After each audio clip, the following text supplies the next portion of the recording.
abogado na walang kinakatakutan. Maliban sa Panginoon. Panginoon Diyos. Ito po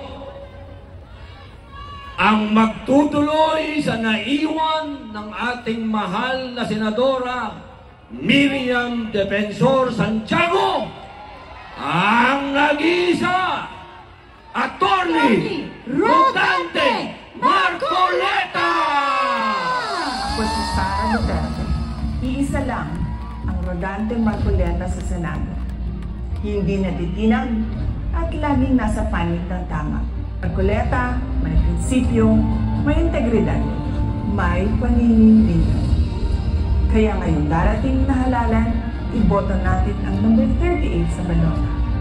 Rodante Marcoleta sa Senado. Kay Marcoleta, may pag-asa ka.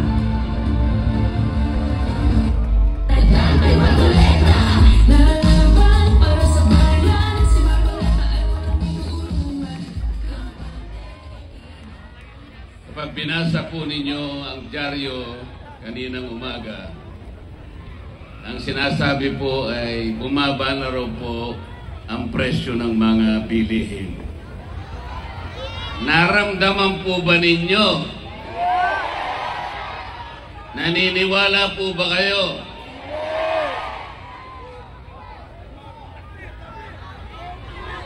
Kasi po, talagang walang pagbabago ang pagtaas ng pangunahing bilihin ngayon. Lalong-lalo na po ang pagkain. Ang kinikita po ng mamamayang Pilipino, lalong-lalo na yung pangkaraniwang manggagawa, hindi na talaga maabot yung presyo ng bilihin. Kaya ngayon po, ang sinasabi ng mga surveys, 27% po ng ating mga mamamayan ang nakararamdam na po ng gutom. Totoo po yan. Napakataas na porsyento po yan. Halos 38 million na Pilipino ang apektado na nakakaramdam po ng gutom. Mabigat po yan. Wala ni isa mang padre de pamilya ang papayag na makita ang kanyang pamilya na gustong kumain, ngunit wala siyang makain. Ngunit, ang ating pamahalaan ay parang hindi niya pinapansin ang problema ito. Ang katotohanan po, wala silang ginagawa para sa ganun ay ma-resolve ba natin ang problema ito.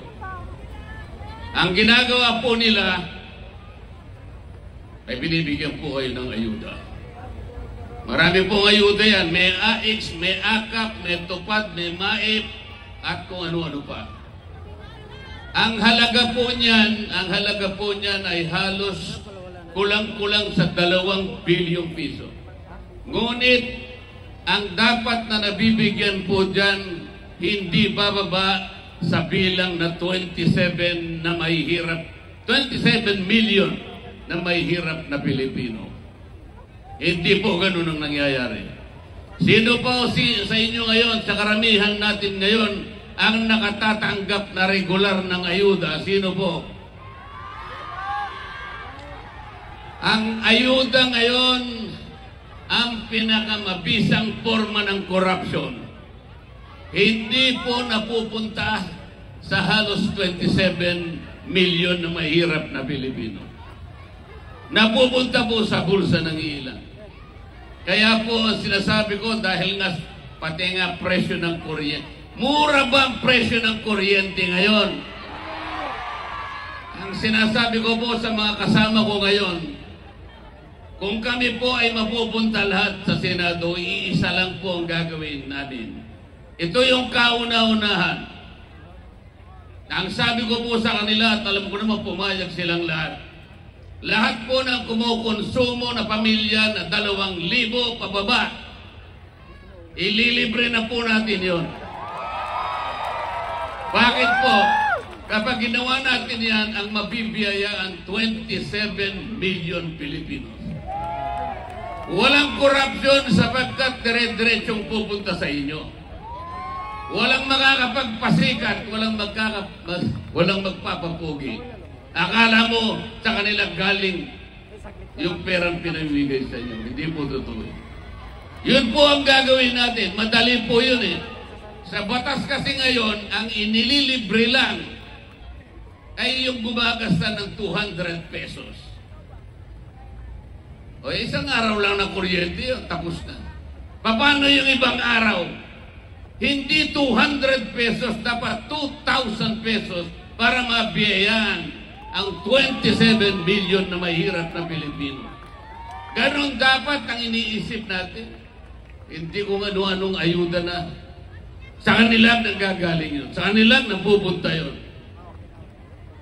Ngayon po ay gusto ko kayong pasalamatan.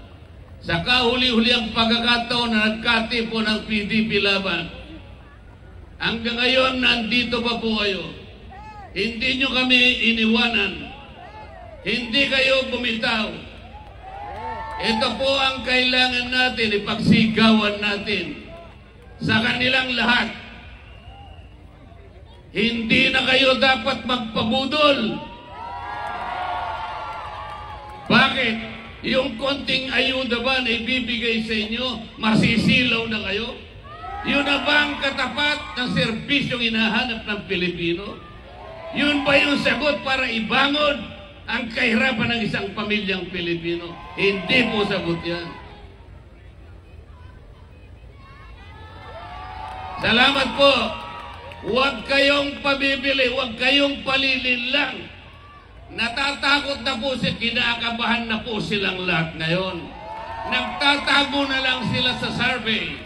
Dalawa lang daw po ang mananalo o maring tatlo sa PDP laban. Hindi po totoo yan. Nagtatago sila ron, kinakabahan sila. Pinipilit nilang ibaba kami lahat sa survey. Naniniwala ba kayo sa survey? Huwag kayong pabubudol. Ang ating bansa, ang isipin ninyo, ang kinabukasan ng ating bansa, ang katarungan, wala na pong rule of law, wala na due process. Tingnan po ninyo yung ginawa nila. Tatanggalin nila ang Vice President. Walang kasalanan ng Vice President. Hindi na nila pababalikin ng Pangulong Duterte kung sila lang ang masusunod. Papayag pa kayong lahat? Walang papayag niyan. Salamat po sa inyong lahat, sa inyong pagtangkilik. Salamat sa sambayan ng Pilipino na kumikilala sa katwiran, kumikilala sa katotohanan at katarungan. Dante Marcoleta, 38, kalibre 38. Pagbababarilin po natin ang mga problema ng ating bansa.